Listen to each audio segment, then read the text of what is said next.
Hello, and welcome to the Movie Universe. I'm your host, Movie Fan. Today, I got something really special lined up. Basically, if you've ever been a fan of Inuyasha, not too long ago, they came up with basically a sequel series or spin-off, whatever you want to call it, called Yashahime Princess Half Demon. It's actually Yashahime. My apologies, I mispronounced that. But it's okay. Yeah, and Tony's right. That's exactly how it's pronounced. But then again, considering what little respect I have for this, I don't think I even care if I say it wrong at this point. But anyway, that's beside the point, though. Anyway, this is definitely so terrible, and I knew I couldn't do this myself. So I recruited my friend Antoni here to cover it. So, hello, everybody. Hello, Movie Fan. Hello, Antoni. Good to have you here. It's been a little while. Yeah, it definitely has been. Yep. Anyway, we came to my preliminary experience with Yashahime. I was kind of shocked that Inuyasha was going to have a sequel series. Really shocked. And it's mainly because of the fact that I was never into the whole Inuyasha Kagome relationship at all. And for me, that particular relationship never gelled with me, much to the expense of a lot of the fans of the show. Yeah, and I'll be honest, folks, I did actually like the relationship, but at the same time, it had some pretty big problems. It really did. And that's just putting it mildly. I mean, let's see, Antoni, you always brought this up, how she's always constantly just telling him to sit every time she just gets mad at him. And it could be over the stupidest things, too, and that's the truth. Yeah, especially for some of the most petulant of reasons. On top of that, one thing that consistently irritated me about not just the whole Inuyasha Kagome drama, but also the love triangle. I mean, seriously. Having Inuyasha be thoroughly drenched with this guilt of losing Kikyo because of what Naraku did to the both of them. And now it's been projected onto, Kagome, thus having Miroku, Sango, and Shippo being nothing more than so-called Kagome worshippers, as well as just trying to egg Inuyasha on just to have a relationship with Kagome. That to me is just completely bollocks and completely stupid. And I know that there are a lot of Inu Keek and Inu Cog fans out there, but I never liked either of those couples. I never liked either pairing. So I kind of decided to go the sort of rebellious route and said, who would be a much better soulmate for Inuyasha? Ayame. I said it, ladies and gentlemen. It did cause a stir from some so-called Inuyasha fans, especially when I had my sharp opinions against Kagome. But at that point in time, I was like, you know what? I'm an Inuyasha shipper or Inuyasha Ayame shipper, because there's a whole lot more potential, great potential with that particular couple than the terrible, terrible melodrama occurring between having Inuyasha choose between Kikyo and Kagome. I'm still reeling from that particular bollocks plot element from the main show and the main manga series. Just enough to roll my eyes consistently. Yeah, that's true. The melodrama, oh boy, they milked that for all it was worth, all the way to the end, quite literally. I know a lot of people were, fans of the couple, for the sake of argument. They were saying that, how come they don't kiss in the series? And then finally, in movie 2, it happens so she could Mhm. snap him out of that demon form, and touche, it was still Exactly. good. On top of But that, because Princess Kaguya, well, she kind of manipulated him into fulfilling that so-called dark desire that he's been wanting. yeah, And then, voila, yep. it And then happened. finally, in the final act, when he goes to save her, he finally kisses her. And I'm sure a lot of people are like, finally, after all this time, Mm, because yeah. even though that movie is definitely canon to the series, there's no doubt about that. It's canon. But, Mm, because literally you get like, what was his name? Akitoki Hojo. He makes an appearance later on in the series. And he yep. was in movie 2 originally, so it's definitely canon. But Mm, well, I mean, it does kind of follow suit, especially since Naraku is in it, unlike the other three. exactly. Exactly. But for me, I think characters like Akitoki Hojo and Hojo are just bland. There's Oh, nothing they really are, to no doubt do about it. about them. So Yeah, yeah, I think looking back at a good chunk of the characters in Inuyasha, there were some that I just felt like were totally bland and just there. Like for example, Kagome's friends from high school, mm, yeah, Yuka, Eri, and Ayumi. Okay, the fact that I still know their names is something. That's kind of a feat in of itself. But other than that, they just came off as bland. They seemed like carbon copies of each other. And Hojo, he just seemed like the bland, nice guy. So I get it. yeah, I get it. I yeah. get why they were kind of bland. In my opinion, they were kind of written this way, and maybe they just I didn't think really so. resonate with me, as opposed to the characters with a lot more personality from the ones in the feudal era, Hmm. for better or for Yeah, worse. that's what it seems like to me too. But anyway, getting back to our sequel. Well, Mm, again, like you, I was surprised because when all of a sudden YouTube started announcing that this series was coming out, I was like, really? They're gonna do this? Because I loved the series. Regardless to its flaws. I mean, no show's perfect. I mean, we all know that. It's no such thing absolutely. as a perfect movie or perfect TV show. And even though it has flaws, I still loved it. I loved the action. I liked the story was great for what it was. I mean, Mhm. them trying to get Naraku, destroying some demons on the way. The movies had their good points, but it ended on a pretty darn good note for me. Consider how they got Naraku and all that. And Mm, and don't forget that was something that we demanded that we didn't get the first time because instead, oh, they narrowly escape a demon's belly and they're going to go after him to the ends of the earth. Yeah, yeah, what an that, ending. yeah, Boy, everybody definitely. was mad about that, and rightfully so. Yeah, on top of that, what a way to do 167 episodes, and then you just decide to resolve it like 3 years after. That to me is just completely bollocks. Not, I know I Yeah, spam the word bollocks a lot, but in this case, it deservedly needs that title. yeah, I'll admit that. Still, on the bright side, though, they did finish it, and like I said, the fans were demanding a real finish, and Yeah. technically, we got one.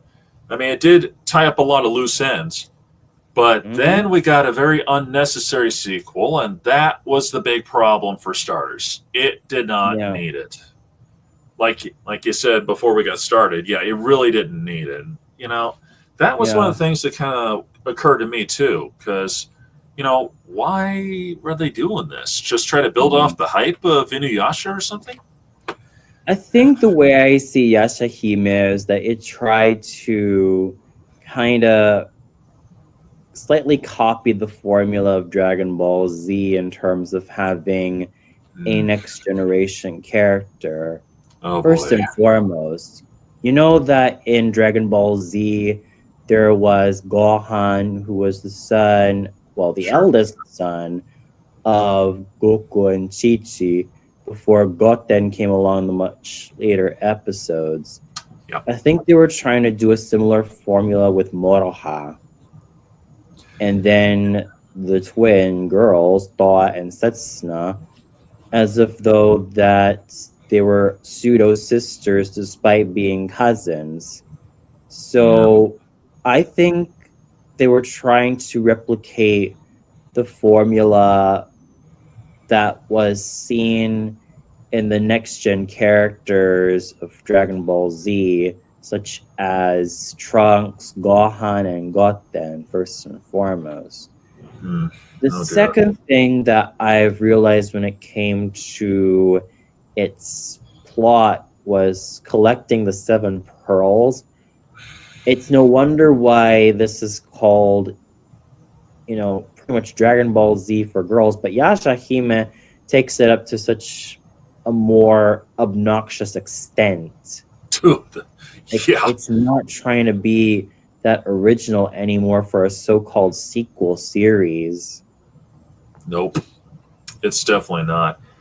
And it's a shame that Miroku's and Sango's kids weren't really given as much thorough development, because you think that as children of the supposed main heroes or the main team, you think that they would also serve as assets to Moroha and Toa and Setsuna. But no, they're just on the side, and it's just, Toa, Setsuna, and Moroha, with Toa and Setsuna kind of having the lion's share of the so-called character development. Yeah, and even then, it's not very good character development either. I mean, because, well, I'll be honest with everybody here. I watched maybe 2 episodes, and not the first one either. I mean, I just kind of chimed in later because, like I said before, I saw the commercials and I was thinking to myself, but then I gave it a chance. It appeared on Cartoon Network's Adult Swim or Toonami, take your pick, same diff. But anyway, it appeared there, and I watched barely 3 minutes. That's it. I looked up a few clips here and there, but it's not much. It really isn't. I'm not kidding. That's how badly this thing rubbed me the wrong way, because I could not really stand it. Yeah, and what continued to piss me off was that after Inuyasha and Kagome got supposedly married, Kagome still had the audacity to sit him. It's like, come on. Isn't there supposed to be a little bit more peace between the two? And she still keeps him in those damn beads of subjugation. Like, she'll never let him off the freaking hook. Now, I know what some fantards are going to tell me and argue with me, but, she supposedly trusts him, and, it's the only way to keep his demon powers at bay. Another thing is that, to me, it's like, why? Why would you still do this type of garbage to your supposed significant other? It makes no sense anymore. No, especially since the Shikon Jewel was gone. The main purpose of that originally was to keep him from getting his hands on it. In the words of Kaede, and I'm probably going to get this a bit wrong here because it's been a while, and I can't quote exactly how she did with the yay and the nay in English, so bear with me, folks. This is the only way he can become close to the Shikon Jewel. That's about it. Because... And that's why I also despise Kaede. Yeah. She kind of also started... Well, actually, Kikyo, as I've read in some comments on DeviantArt, Kikyo did kind of start the whole beads of subjugation malarkey, but she kind of decided against it. But it was Kaede who perpetuated it. That's with true. Kagome following in tow. So that was one particular element that did not hold up. Unfortunately, it seemed like the band of Twitter idiots thought, oh, what are you talking about? You're just being a misogynist. You're just being mean about this. It's like, come on. Do you people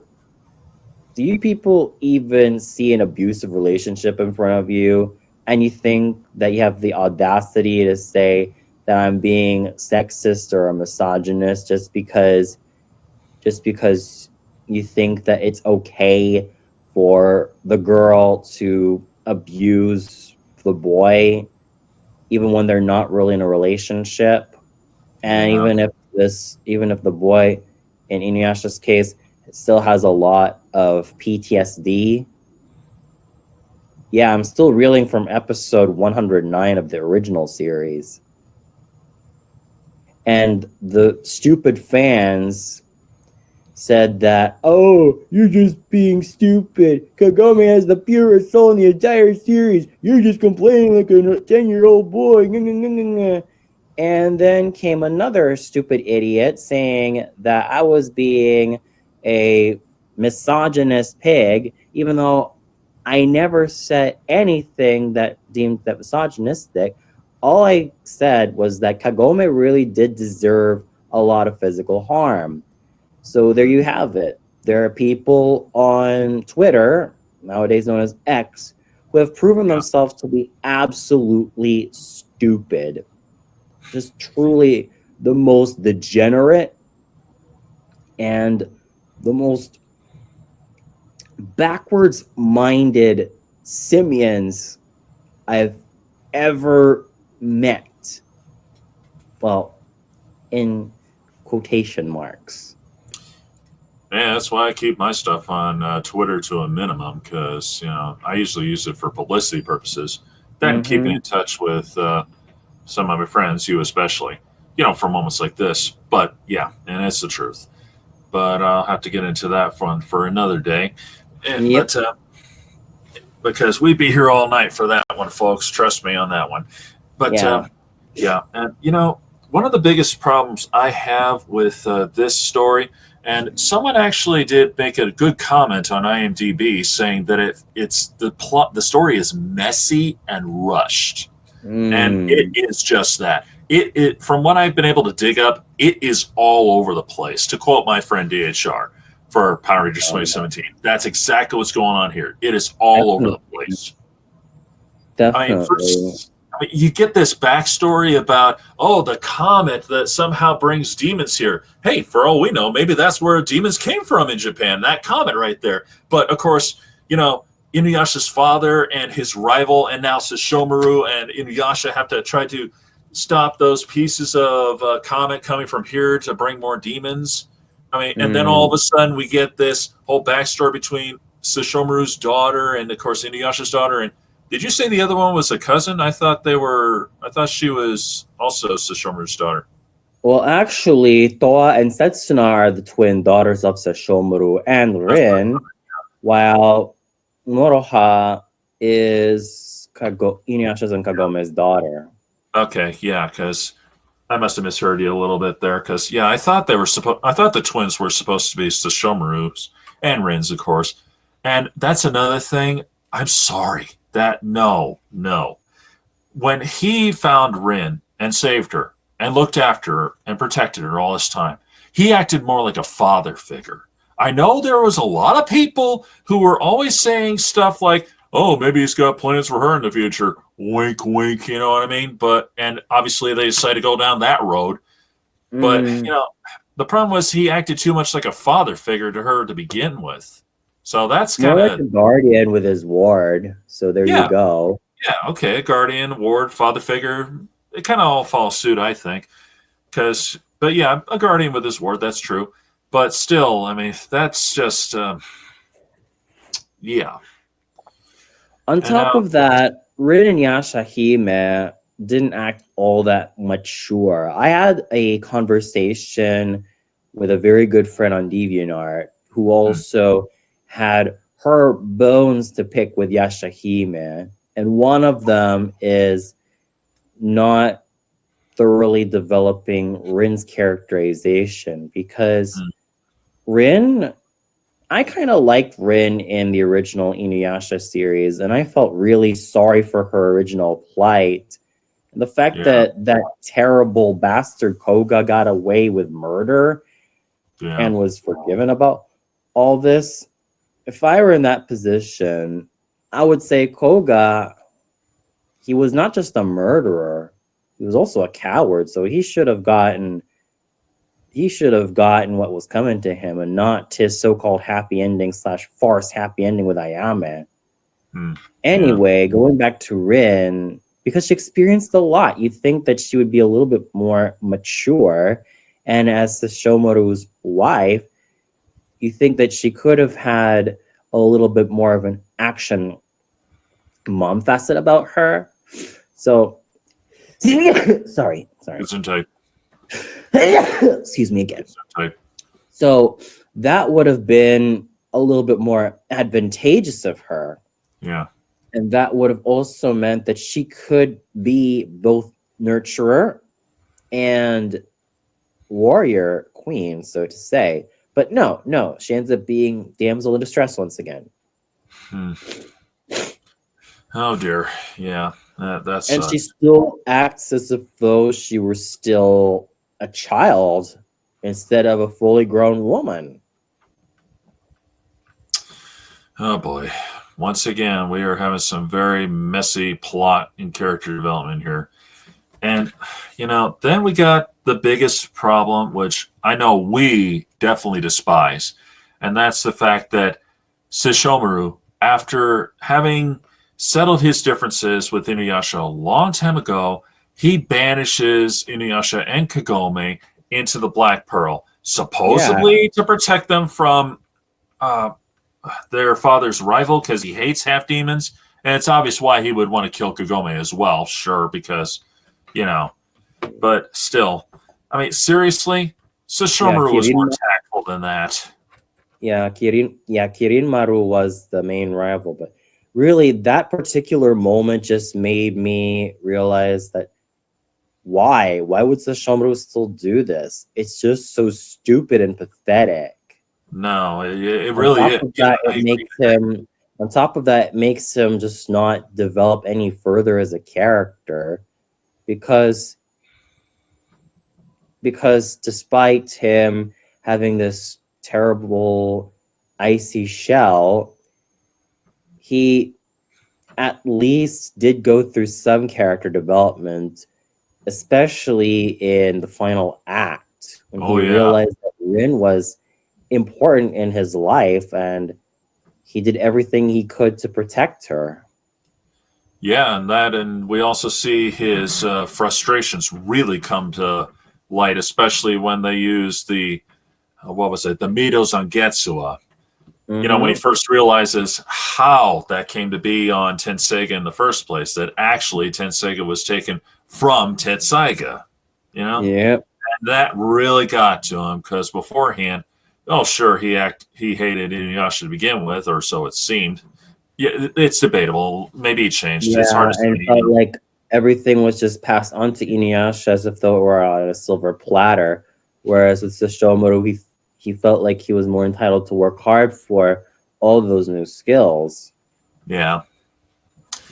Yeah, exactly. And then, of course, as the final act goes on, he starts to realize certain details, like how wrong he was in his interpretations and all that. And that's what got him his own sword, Boxega. He showed compassion. Yeah. He was willing to finally just let Tetsaiga go. That was his ultimate test. Let it go, And regrow his arm he did. Thank God. Yeah, and not to mention, that sword had some incredible power. I mean, it had disintegrating power, and his poison claws do that all the time. Yep. Or in the case of when we first met him, his poison teeth when he was in his true form. But yeah, and the problem is, all of a sudden, he does something like this. I mean, sure, he could have killed them, which he didn't do. I'll admit that's a slight change up here, because beforehand, he was so hell-bent on trying to kill Inuyasha. But in this Yeah. case, seriously, he banishes them? And at the same time, they give... Absolutely stupid of him. I know that some people try to defend him and say, oh, but he was just trying to protect Inuyasha and Kagome. But here's my case against this. He should have also been a more willing ally. Yeah, exactly. Period. Because the clips I looked up, him and Kirimaru, sorry, Kirin Yeah. Am I saying that right? Kirimaru. Okay. Kirimaru. Okay. Kirimaru. Okay. Sorry, I've only read it like a few times. So, but anyway, they were pretty worthy opponents, no doubt about that. Because with Sesshomaru, all he really needed was his one arm. But here we're seeing him fight like a samurai with using both hands and really using some pretty impressive swordsmanship. And that's one of the small good things about this series was watching him actually in action rather than just being there and gone, which was a good part of Inuyasha. He was just there and gone one way or another. But, the thing is, and from what I've read, they fought to a draw several times. Maybe one got a little bit more up on the other here and there, but the point is, with Sesshomaru there and possibly Inuyasha, they probably would have defeated him. Or at the very least, Sesshomaru would have kept him from killing Inuyasha. Exactly. You think, what would have been easier is Sesshomaru and Inuyasha joining forces and just doing this. Yeah. They were willing to join forces to stop the asteroid. The comet, sorry. They were willing to team up for the comet, but not this. I think what it accomplished was more melodrama for the sake of Moroha reuniting with her parents, and I think that's just completely stupid. Here's how I would have resolved it. Yeah, have Sesshomaru, Inuyasha, Kagome, was that Toa, Setsuna, and Moroha fight as one family against Kirinmaru. Heck, Rin could join along.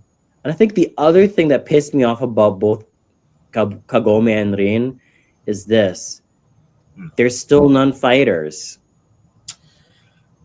Nope. And I think the worst part is that Kagome is still a damsel in distress, and you'd think that someone like her, who's supposedly gifted with a bow and arrow, should use that a lot more to her advantage and learn basic combat skills too. But no. She just ends up being treated as if though she were constantly kidnapped and only just had her moments, but still, come on. It's why I had my contention with a lot of these fantards on Twitter. And look, I think you and I can agree that we've both been raised on amazing heroines. Kagome does not even come close. Nope. In fact, Xena, warrior princess, Sheena, queen of the jungle, and even the likes of Trini, Aisha, Tanya, Kim, Kat, Cass, Ashley, Cassie, Maya, Kendricks, Caron, even unless I forget about Taylor Earhart and Jen Scott, as well as was that all the Ranger girls could basically give Kagome a run for her money. Yeah. Like, she had Sango by her side. She could have helped her a lot more, but what does Sango become to her Kagome? One of her sheep. Yep. Yeah, and I'm going to throw this one in anyway, just because I think it needs to be said. Buffy the Vampire Slayer. She fought vampires, for crying out loud. Granted, her character design, her character design was deliberately designed to be the non-damsel in distress, because, that's always a cliche story in monster movies. In this case, they said, hey, let's do something different. Let's not do that thing. Instead, she's the one who takes out vampires in that. Exactly. That's also another thing why I had a lot of beef with a lot of these fantards, Kagome fantards, because they've barely been exposed to what a real heroine should be.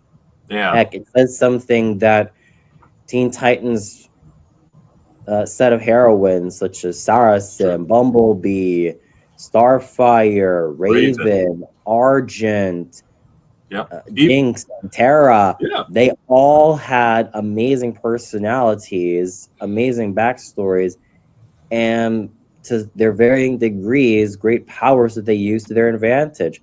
What does Kagome have? Well, of course, she is the main character. Well, one of the main characters of Inuyasha. So most of it is on pretty much on her perspective. And given the fact that she is sort of the audience surrogate for the girls watching at home, but that does not excuse her attitude, that does not excuse the way she had been treating Inuyasha, and it certainly does not excuse her from being such a dumbass in distress, much to the people trying too desperately hard to defend her. And it's the reason why I despise her and her fan base. I'll admit, she could have become so much more along the way. I mean, with her kind of spiritual power to fire those arrows the way she does and destroy demons, you'd think she would put more effort into it than just the cliche Inuyasha Kagome! Inuyasha Kagome! It got way too old quickly. Yeah. And honestly, that's always why I've preferred Inuyasha to be with Ayame rather than, and that's another thing, another comment, another idiot even said, oh, maybe he was just so pressed that Inuyasha and Ayame never ended up together, never was so pressed about his ship not being canon. What? Are you kidding me? You think I'm just pressed because of something stupid like that? Come on. It's no wonder why people just not to get political, I prefer to end up being a libertarian rather than identify more with the left, because I don't like how the left has been going, especially online. So that's why I can't stand these type of people anymore. Hey, what are you doing? Sorry, Hey there. George. No worries. But that's also why I cannot stand these type of people who think that just because I'm calling off Kagome's terrible treatment in episode 109 means that I'm being misogynistic or being a woman hater or being according to this one shithead, a beta male misogynist or something like that.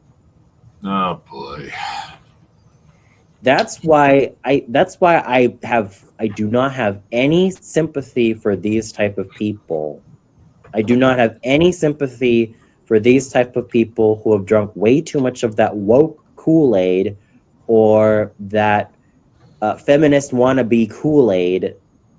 I think that they would let her get away with this type of behavior. Yeah, totally. Yeah, definitely. And oh my God, there is one other thing that I think needs to be brought up, which was just downright stupid, and again shows the inconsistency of the plot. Mm-hmm. They get Inuyasha and Kagome. What do they do to try to protect their daughter from him? They give her to Koga. Koga. Yeah, she's raised by Koga. Yeah. And so she acts more like Koga and not like Inuyasha. And I know people were seeing the commercials originally, and this was before this all came out, saying, she does come off like her dad. And maybe at first I would have thought that because, that part had not come out yet. But now, I mean, look at she's even got those leg warmers that Koga wears. I mean, Koga. I don't know why she ended up with Koga in the first place, because honestly, first of all, I think once I started to look at him a lot more critically, I started despising him a lot more, because all this guy was all talk and barely any action. And when he got those jewel shards. Yeah, and then when he got his jewel shards taken away, he just decided to up and leave. And yet he still ends up with Ayame. Come on.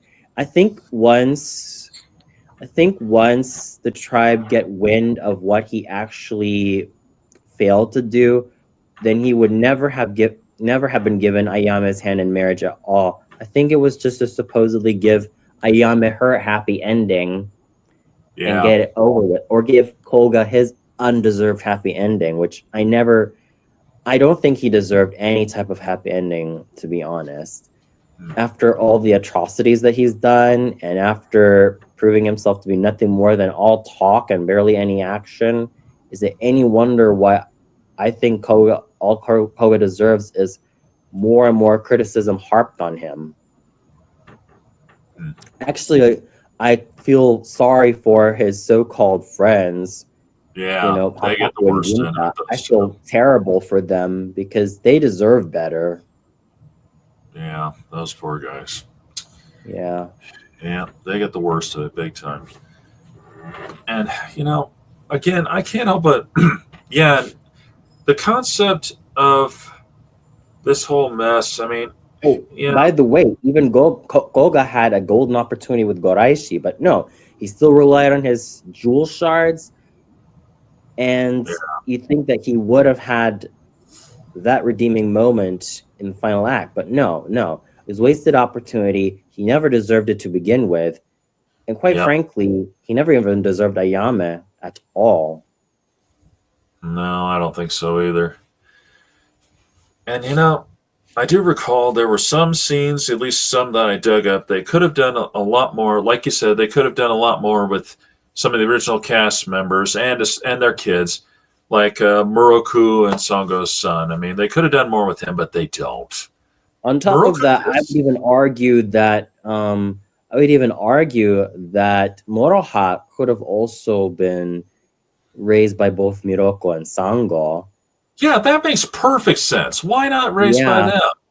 I Why think there was Koga? another rant that my dear friend also made about Miroko and Sango on DeviantArt, and she mentioned that Miroko and Sango were not true friends at all. Hmm. They were just there for one common goal, was to get rid of Naraku. But what about those moments of warmth, right? I think, in my opinion, Miroko and Sango were just nothing more than Kagome worshippers and always took her side instead of empathizing with Inuyasha, because, hey, Sango lost her brother and her entire family. Yeah. Inuyasha was pretty much dealing with a whole lot of loss in his life. And Miroku, he also had to deal with the burden of having this terrible curse placed upon him. So you'd think that they would empathize with him, but no, they don't. Yeah, I think that's the true. anime takes it up to a much more obnoxious level,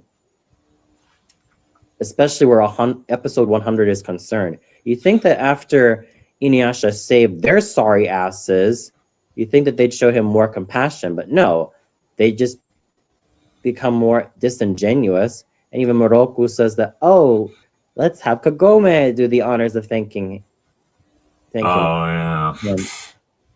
Yeah, episode 100 sucked. The ending of it sucked. You'd think that there'd be more warmth, but this made me despise Miroku, Sango, Kagome, and Shippo a lot more, Yeah.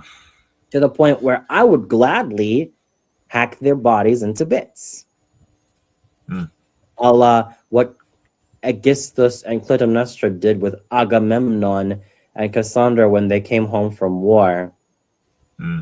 Yeah. You know how they got killed? Try You me. know how Agamemnon and Cassandra got killed? How? When Agamemnon got home and took his bath, Aegisthus and Clytemnestra, I think Clytemnestra might have gotten the hatchet and basically Oh, boy. struck Agamemnon with it, took him out of and both Aegisthus and Clytemnestra took him out of the bath. The same goes with Cassandra, Hmm. and that was pretty much it. This set the whole motion of Electra wanting her revenge against her mother and her stepfather. Hmm. Oh, dear. Yep. Yep. Let's see what else. What other problems do we have here? Well, this one I'm not going to call really a problem so much. Just a sad moment that I think needs to be acknowledged. I mean, for pretty much the entire, well, pretty much we had the original cast. Even David K himself bringing beings to Shomaru again. I wish he Yay. could have been for the final act. I really do. Yeah, I think I could see why, because back when Inuyasha the final act came to full fruition, he ended up relocating to Los Angeles to do a lot more voice acting. But seriously, it would have been nice if David K had been to Shomaru all the way through. Yeah. Believe it or not, I even read somewhere that he even became a sports reporter at the time when he did that. Yeah, seriously, that's what they claimed. Whether or not that's true, I really don't know. I haven't found anything that he really did.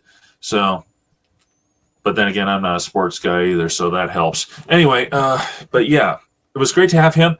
But alas, Kirby Moreau had passed away before they could get on it. So that was a Yeah, sad and then day. Ian James Corlett was the other Darren voicing Miroku.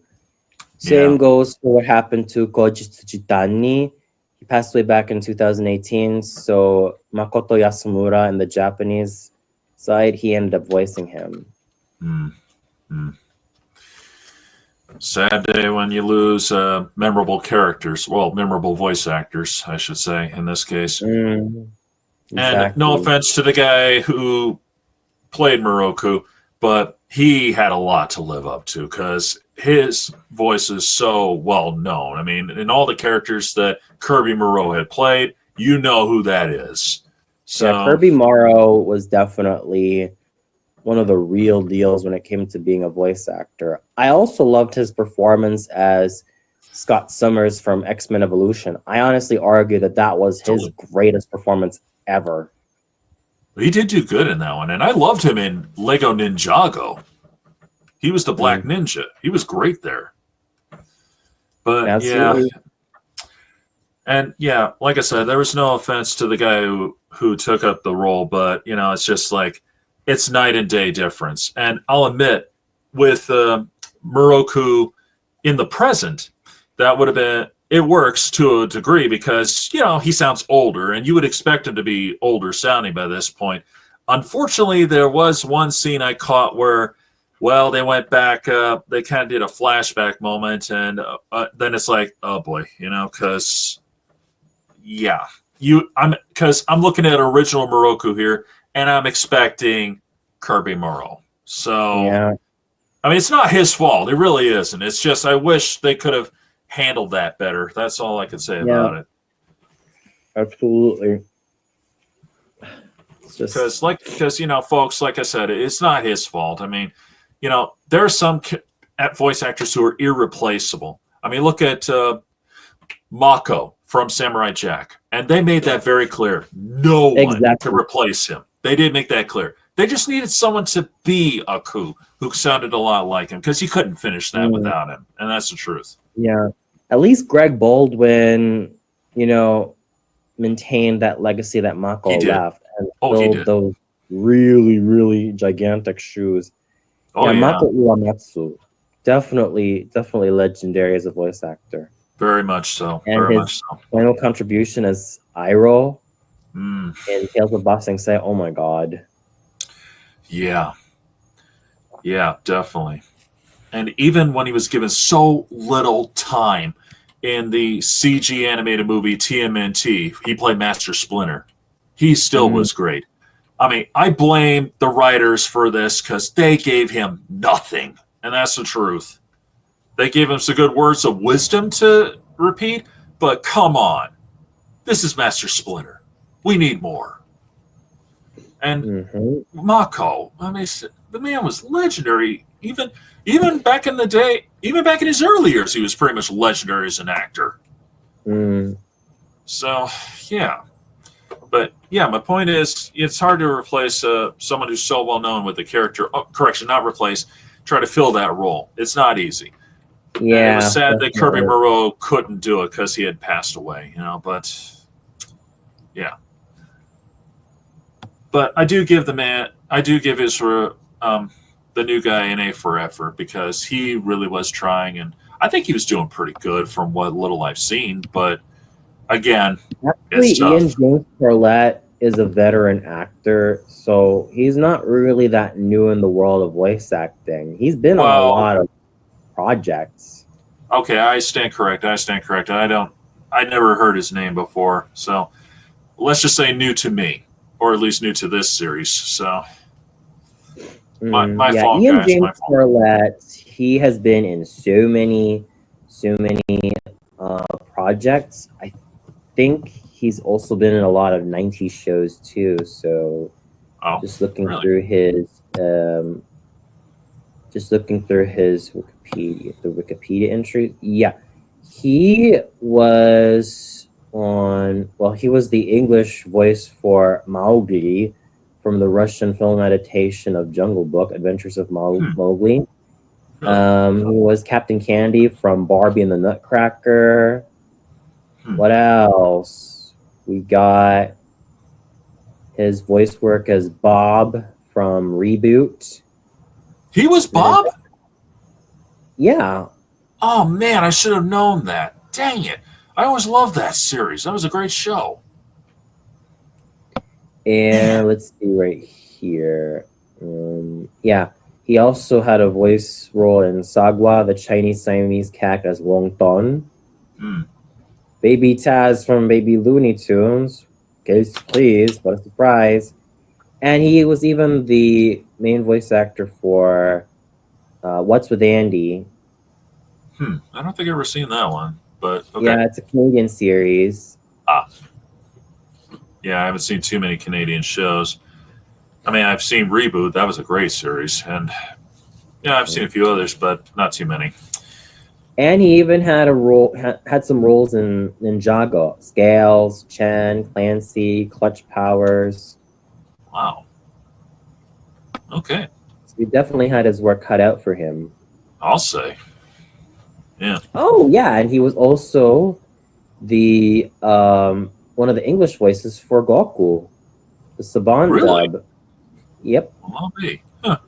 from episodes 1 to 49. Wow. Okay, folks, I put my foot in my mouth on this one. Just note to everybody, watch your words when you say new guy, because that's not always the case. New to me at the time, but boy, was I wrong. Okay. Yeah, actually, Ian James Corlett, when he ended up replacing Kirby Morrow as Miroko and Yashahime, he was already approaching 60 at the time. Oh, really? Wow. Oh yeah. So Ian James Corlett has been in the voice acting game since, I would argue, the 1980s. Wow. Oh yeah, 1984. He began his career back in 1984. Wow, he's covered a few decades, sir. Yep. Good for him. Definitely good for him. And I know a lot of people were asking one big question. Why the heck is the show called Yashahime? Because Inuyasha, at least it makes sense considering who one of our main characters is. Yep. But here, I mean, where does this come in, and why does it also have the title of Princess Half Demon? She's not a princess. Yeah, I think it's to make it sound a lot more appealing and marketable, especially considering that Toa and Setsuna were kind of born of noble blood, whereas with given that Sashomaru is a Daiokai or high-ranking dog demon, Yeah. and excuse me, and Moroha is essentially, she's essentially a quarter yokai because Kagome is human and Inuyasha is a hanyo. Right, right. At least in my AU headcanon, Inuyasha is a full-on dog yokai. Same goes with Sesshomaru. He still has his iconic ears, though. Yep. And speaking of AU headcanon, guess who Inuyasha ends up with? Who? Ayame. And they ended up having 14 kids. They could pretty much give the Huxtables, the Banks, and who was that? The Winslows a run for their money. In Yeah. fact, I hope that if you allow me to share the screen, I could endeavor you to some images of them on my DeviantArt. Sure, if you can. As Sure, if in you the can bring ones it that up. I specialized in. So let me see if I could share the screen.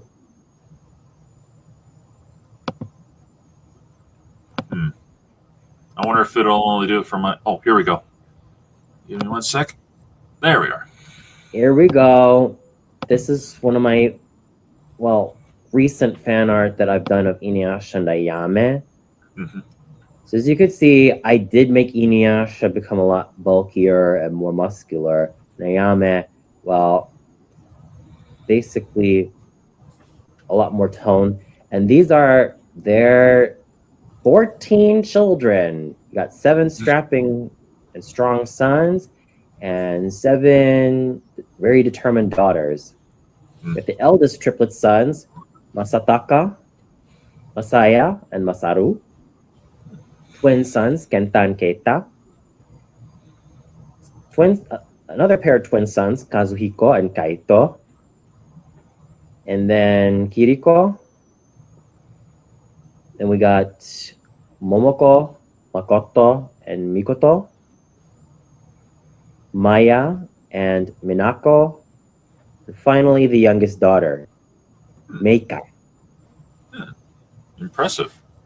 Thank you. Yeah. And the I noticed reason you why gave Inuyasha his what would be his demon image of having those purple lines that Sesshomaru has. Stop it, yeah, George. I was also kind of inspired by what I saw back then in episode 43, which was my gateway episode, the Saiga breaks.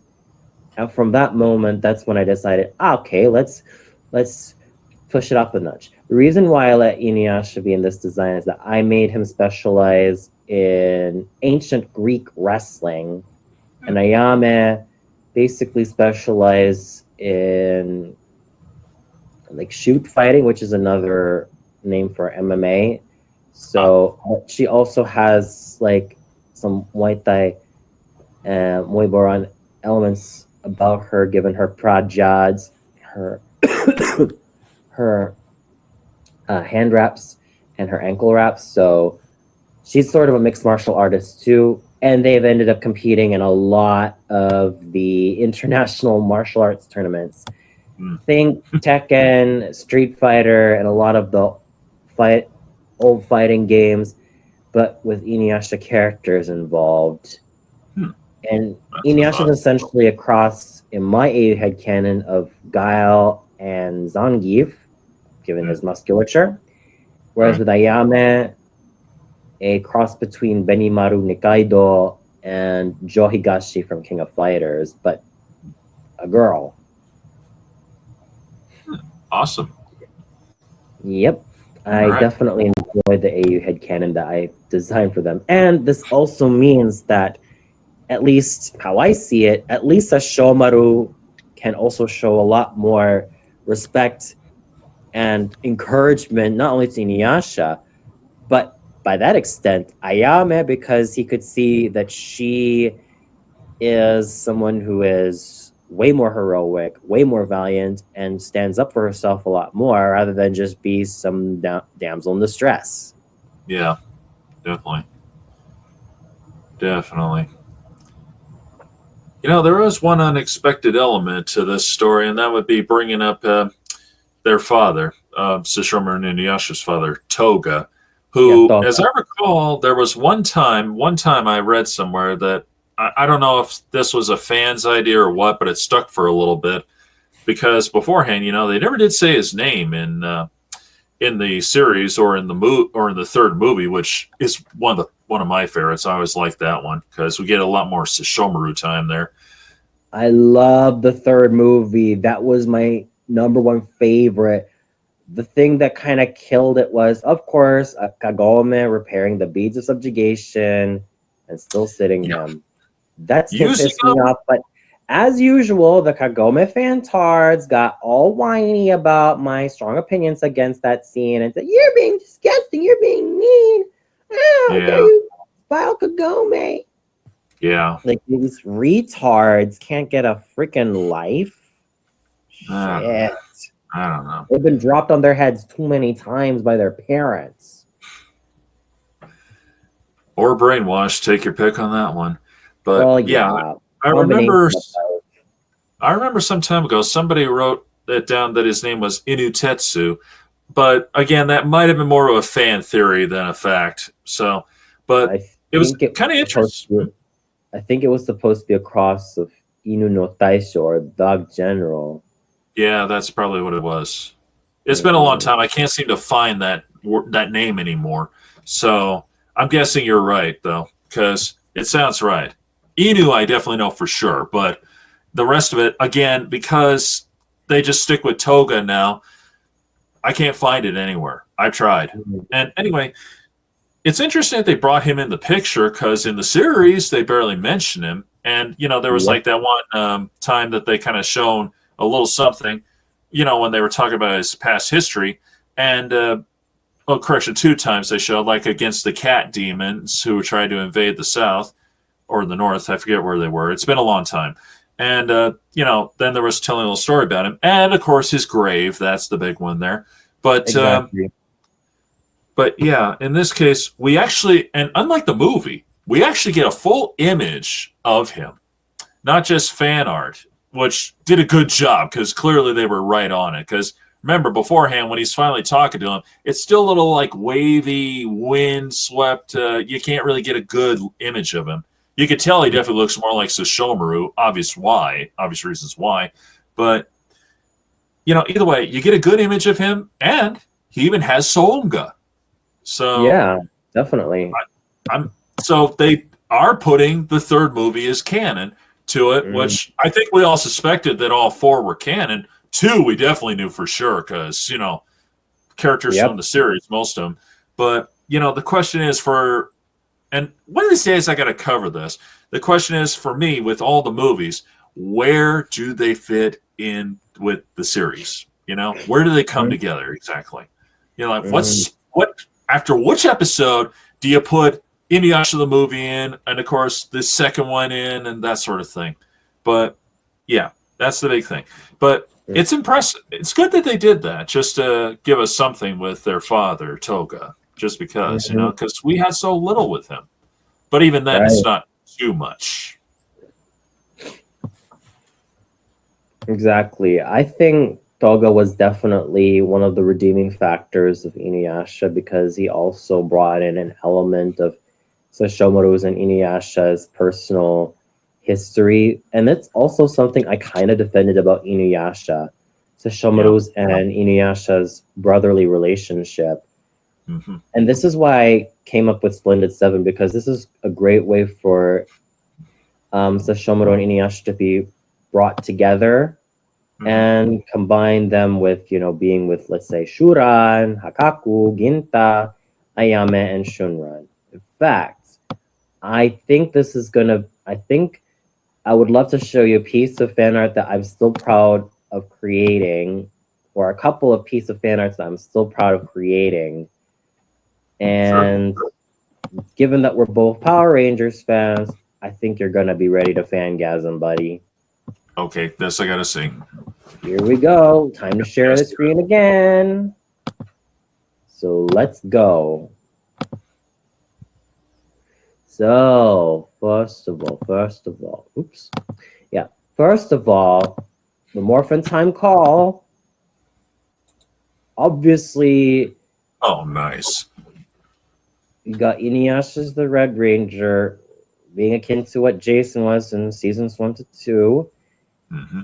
Sesshomaru being the White Ranger, Shuron, Nice. Green Ranger, Hakaku, Black Ranger, Ginta, Blue Ranger, Ayame, Yellow Ranger, and Shunran, the Pink Ranger.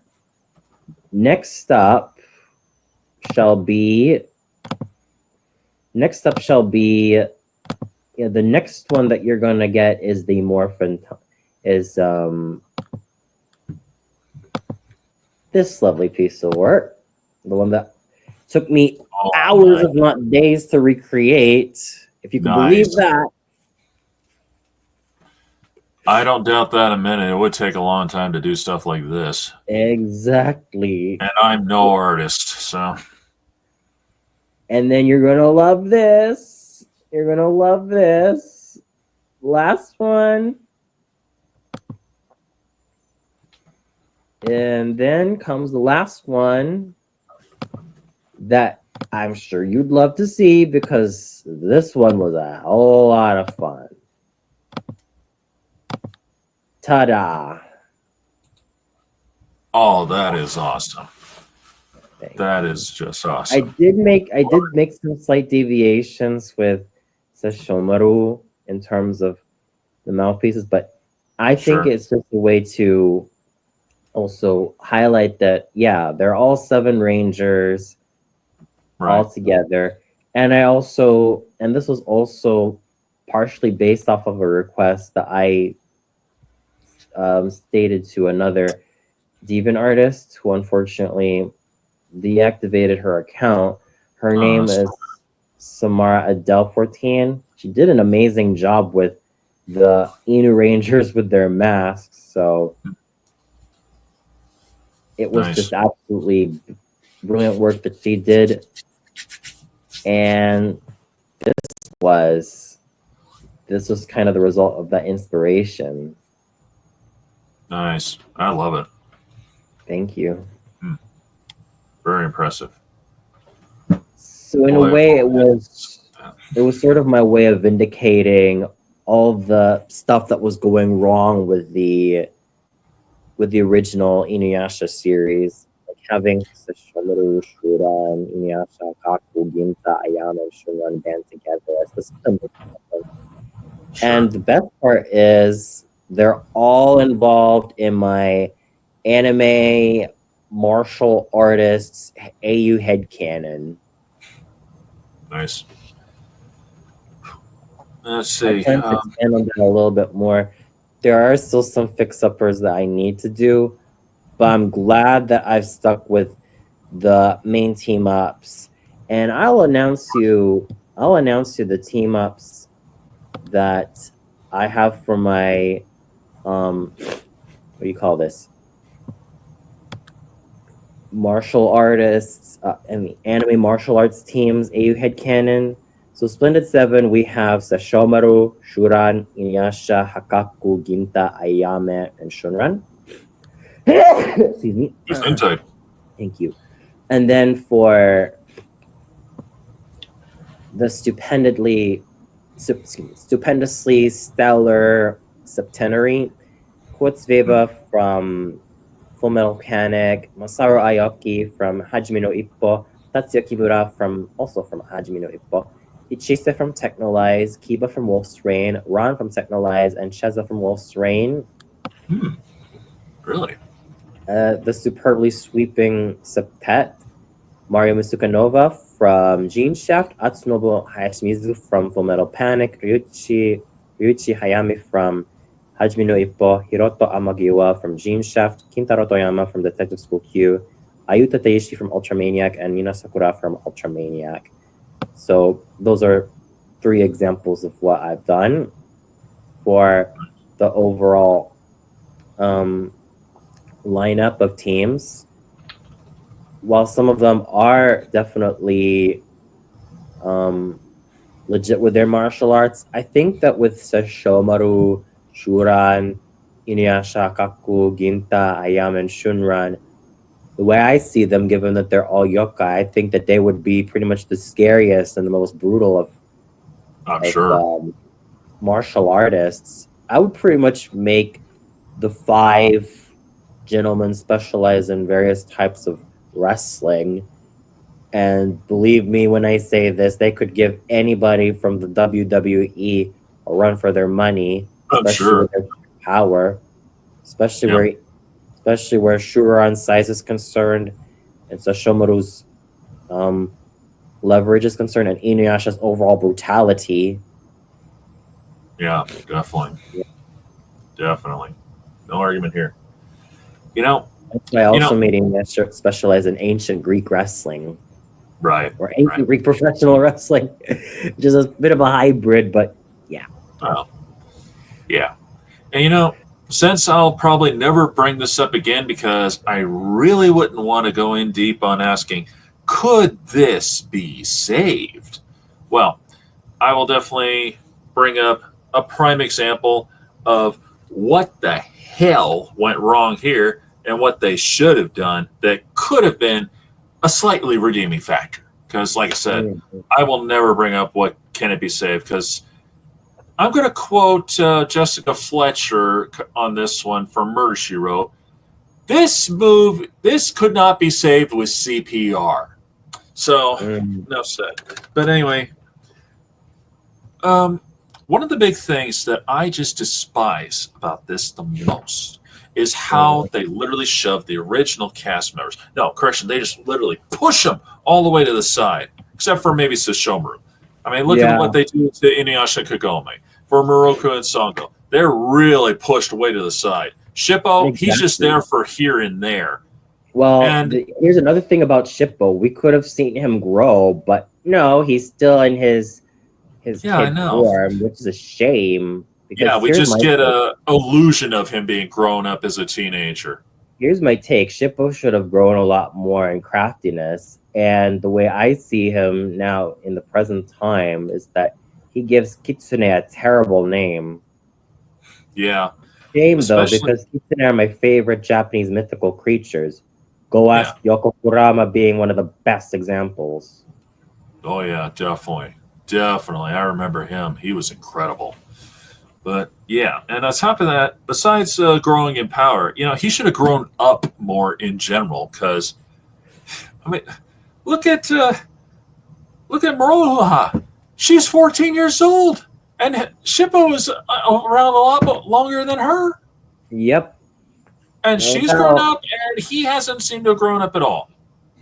I Mm-hmm. know he's more demon than she is by comparison here, but that's no excuse. That really Definitely isn't. no excuse. And yeah, it just bugs me that they get shoved to the side. Heck, even Kohaku doesn't make too much of an appearance here at all, and that's just sad. We could have He had ends more up with just it. looking cool, and that's pretty much it. Now, Yeah, I yeah, think that's looking literally back at a lot of the things he did, especially, is that he did some very questionable things despite his very young age, even after he was resurrected by Naraku and was also partially under yeah, the influence of the Shikonjo, and partially also because of his own damn, guilt. not just that, but there was also moments where he also had blood on his hands Yeah, that's true. of his own volition. Yeah, and either way, the way they're just all literally just shoved all the way to the side. That's that's not a good way to make a spin-off series or a sequel series, whatever you want to call it again. Take your pick. I mean, it doesn't matter to me. But, you know, this could have been done in a good way. I mean, I get the idea that they were trying to make it into more of a next generation thing in a way, but there's better ways to do it than this. The best, and I do mean the best example, The Legend of Korra Oh from the yes. Avatar series. Because, with Avatar, we got used to Team Avatar from all books, from book 1 through 3. Then we get Legend of Korra. Now, obviously, in order for her to be there, Aang would have had to have passed away. That's true. They made that very clear to begin with because that's how the Avatar cycle continues. But with the rest of the characters, they did not completely just, okay, you're not in the picture anymore. They didn't do that. Mm-mm. I mean, look at we got some flashbacks of Aang. That was of use. We had Aang make a few appearances, to speak to her, of course. No brainer there. Yep. Katara, she had a pretty good part in it in a few points. One part, obviously, she was a little too old to really, help out, but other Mm. than healing, and that's different. At least I it made mean, sense. the other thing is this. I do feel like I guess it's the Zutarian in me speaking out over the clamor, but if Zuko and Katara really could have gotten together, because obviously in season 3, there was a lot more room for them to keep on developing and growing. Mm-hmm. And then they started to fight alongside each other a lot more. The That's fact true. that Zuko ended up risking his life for Katara, Yeah. you'd think that there could have been a lot more of a better closure for them rather than just having Zuko and May magically reunite, which I Yeah. think May deserved better, honestly. She Yeah. deserved better. My take is this: since May is so bored with Fire Nation life, she deserves to Yeah. travel the world and just see it and just be hooked up with another guy. Yeah. I agree. I agree. I think she But deserved a better love story than the one she ended up having with Zuko, because obviously this one was gonna fail. yeah. On top of that, Yeah. Aang's whole thing with Katara, my take is this: it was a puppy dog crush on his point. And in season 3, Katara kept on questioning, about the boundaries set between her and him. And every Yeah. time, couldn't stop. I get that he's still a kid, but still, I mean, Katara's more than just that. That's why I prefer Zuko and Katara together, because at least when Zuko found his way to redemption, he started to grow a lot more, and and Katara and him treat each other like equals. Yeah. And That's true. she softened towards him. They understood each other. Yeah. That's true. And my take is this: Katara would have been a lot more active as the Fire Lady to Zuko's Fire Lord. And that would have made a lot more peace iron out between the Fire Nation and the Water Tribe. That's true too. That's very true. Yeah. And even then, getting back to Legend of Korra once again, it is true that they do separate our main cast of characters just to give them like a certain billing time. I think is certain viewing time. I think is what the excuse was. They still make it work. I mean, with Toph and Korra, we do get some great banter between those two because of Toph's hard rock exterior personality here. And and of course Korra, she's so headstrong. So, those two are bound to have personality conflicts here, which makes it work. Exactly. And in this case, I'll even recommend you a piece of fan fiction that I really, really loved. And this is called Didn't Know My Heart by Baby Fairy. It's on Archive of Our Own. I'll link you to the fanfic in the... I think it's best for me to link it to you on the private chat. Oh, sure. Because this kind of rectified a lot of the issues of, certain parts of Avatar Last Airbender. And instead of Zuko finding some of the random girls in Ba Sing Se, he ends up finding Katara.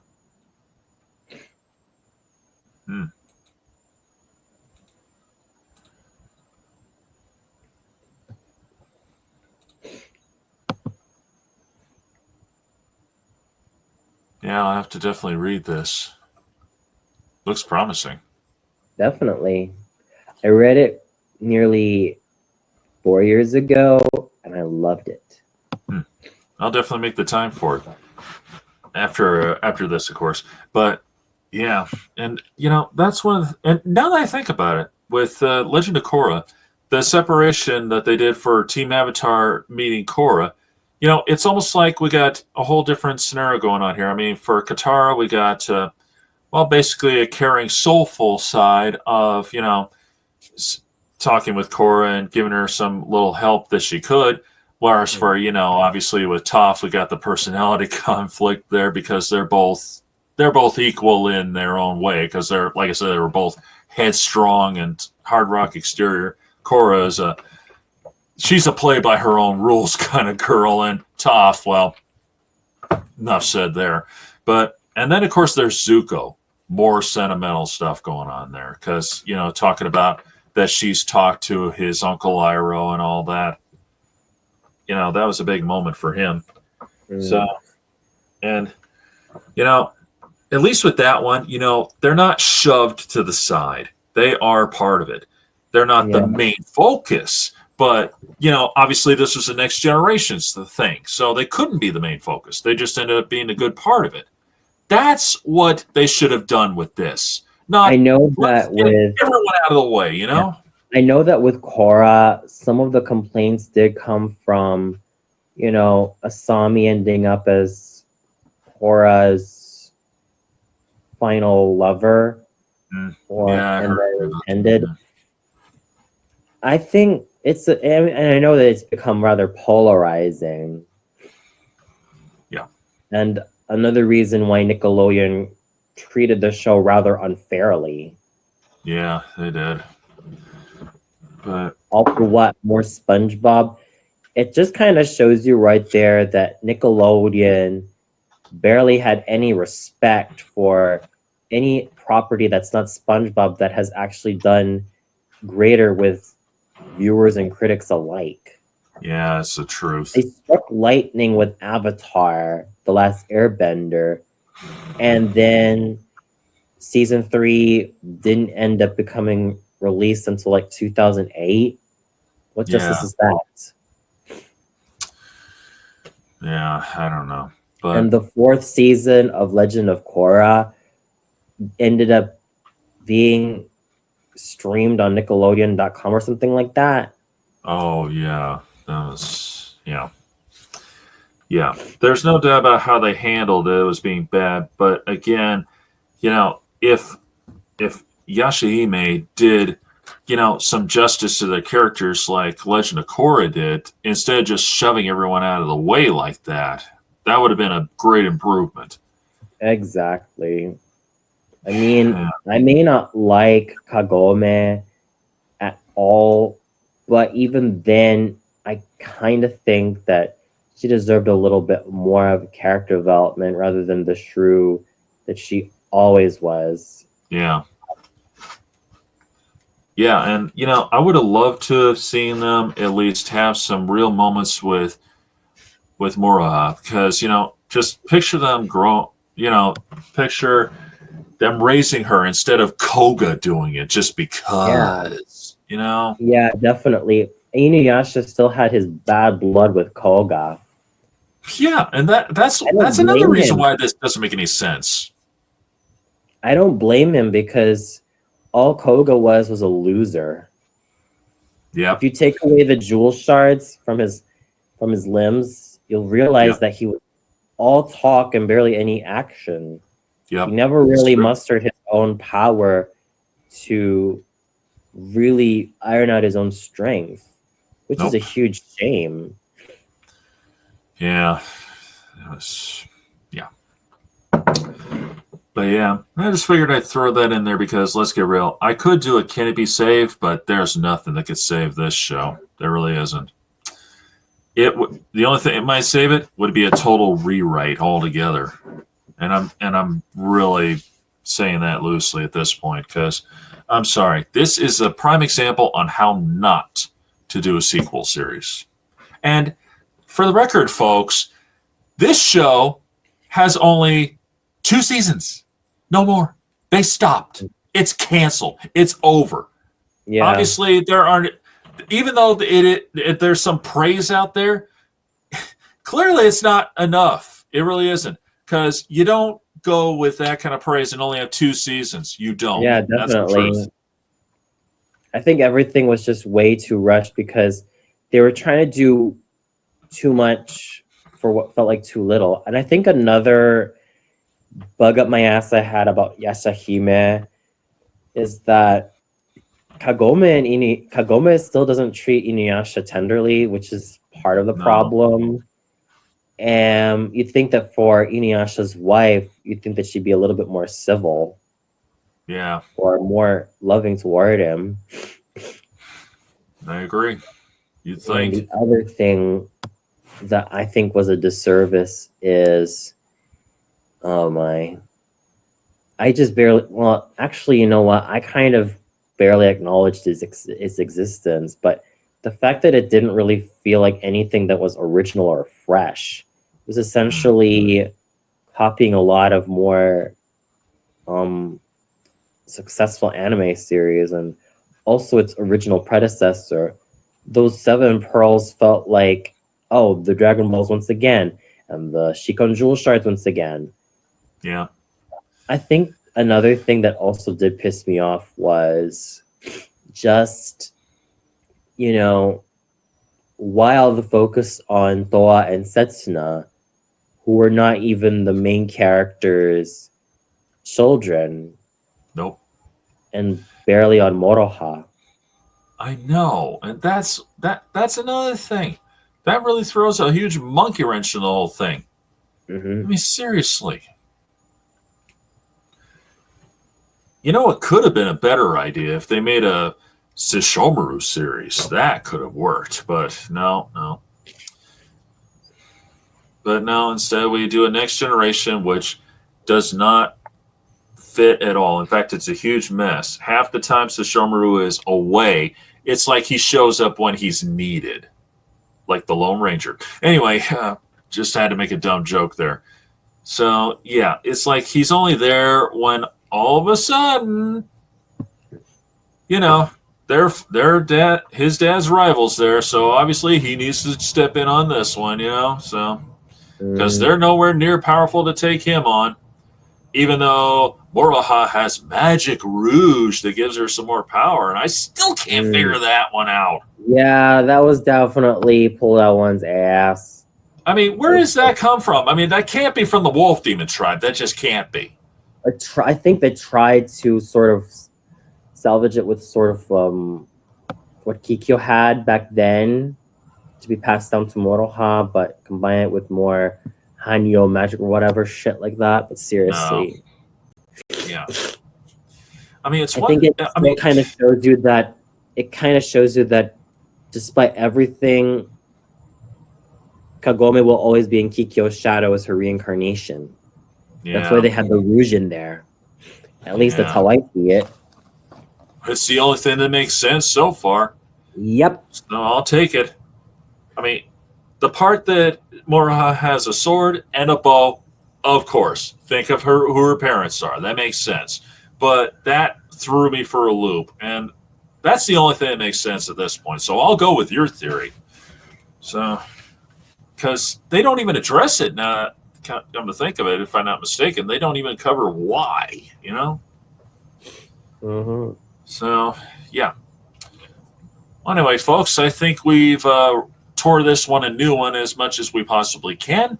And despite all the people who claim this is a good show, no, it isn't.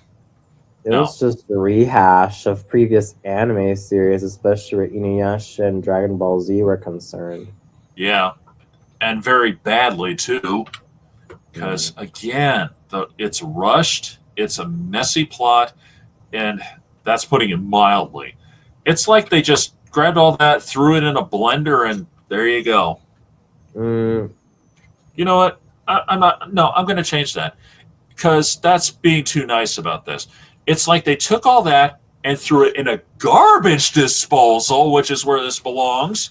And then that's what they got. Because that's what it is. Garbage. Actually, I pity this sequel's existence more than anything. Yeah, especially considering how we had most of our cast members back, for crying out loud. I mean, David I think it's also another way of trying to make a desperate attempt to make more money, because this came out during the pandemic, mind you. Yeah, that's true. Yeah, that's true. And I'm sure that had a lot to do with it as well. So, but yeah.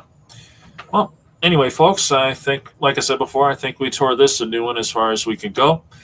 My recommendation, I know I could speak for both of us. Our recommendation, do not look this up. Do not watch it. It is not worth it. The unoriginality of Yashahime is definitely enough to turn you off. I mean, I already know it did, but the worst part is that Kagome still never treats Inuyasha fairly. She still sits him, And don't believe all of what the fantards tell you that, oh, she's a little more loving and oh, he's still a lot more. I'm not going to buy all this stuff because that still means that Inuyasha barely has any agency. And guess what? Kagome still barely does jack shit. Yeah, and on top of that, Inuyasha still does most of the fighting. At least Morha does some fighting too. hmm That yeah, to me is depressing.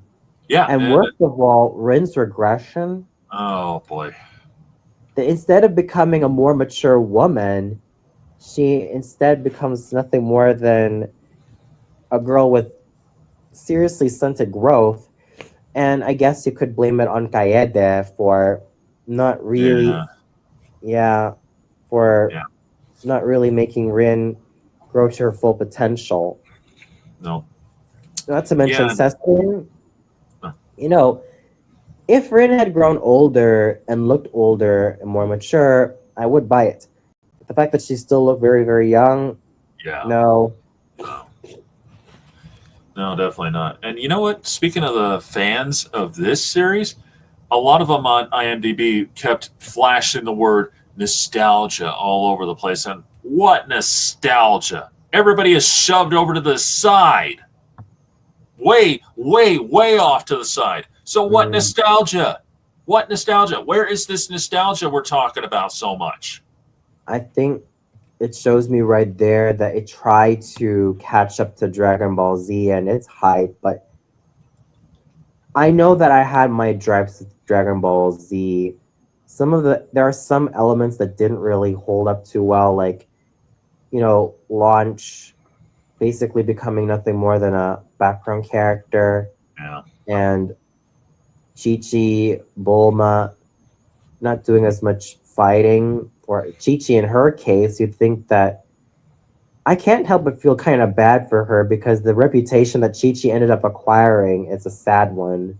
mm, yeah, But despite all of that, at least you had a lot of characters still growing and doing a lot of the fighting as well.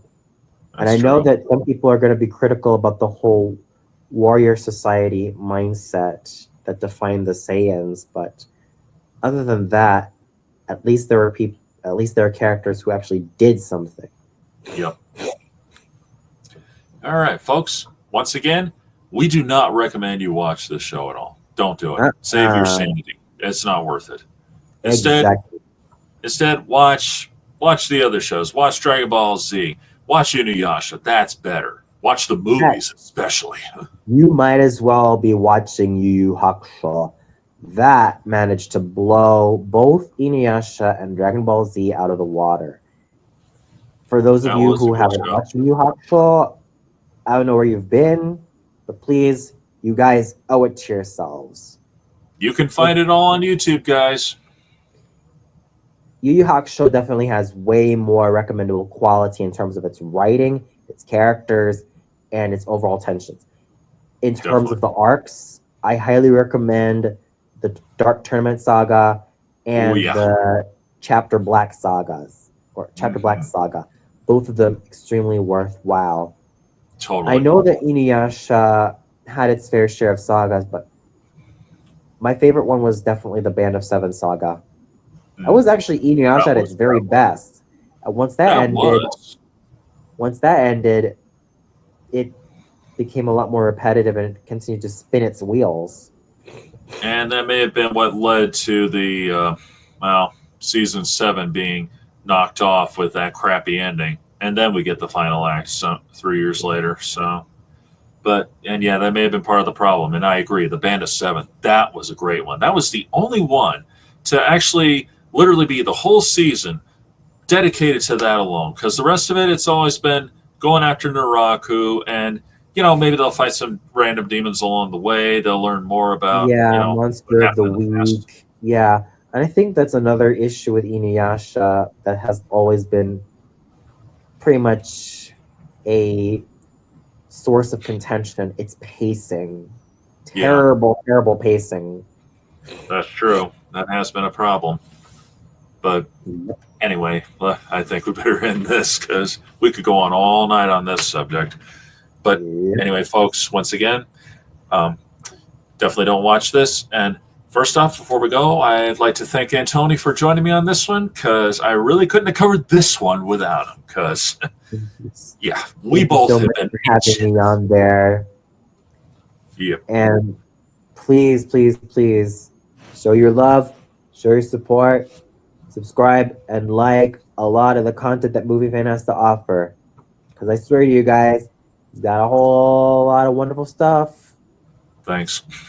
Thanks a lot. And there will be some more stuff to come. In fact, I got to do an interview with him later because he's a Power Ranger fan, folks. So definitely want to stay tuned for that. Yes. Until then, this is Movie Fan signing off. Signing off.